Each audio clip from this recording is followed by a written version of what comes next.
vous. Le coup d'envoi de la Coupe du monde de football 2026 sera lancé le 11 juin et nous avons appris cette nuit que c'est le créateur Simon Porte-Jacquemus qui habillera les joueurs avec un vestiaire revisité des années 90 pour les tenues d'avant-match. Nike a lancé un programme inédit appelé x2. Pour chaque grande nation, un créateur local est choisi pour habiller sa sélection.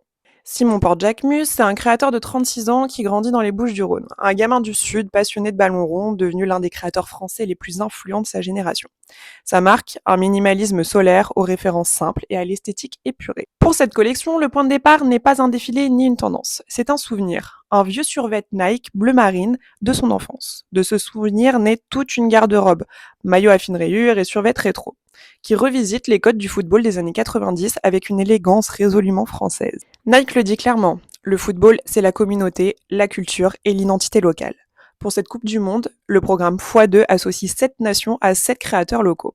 Et pour la France, ce sera Jacquemus. 7 nations, 7 identités culturelles différentes. La Coupe du Monde 2026 n'est plus seulement une compétition sportive. C'est une vitrine culturelle mondiale où chaque nation exprime qui elle est.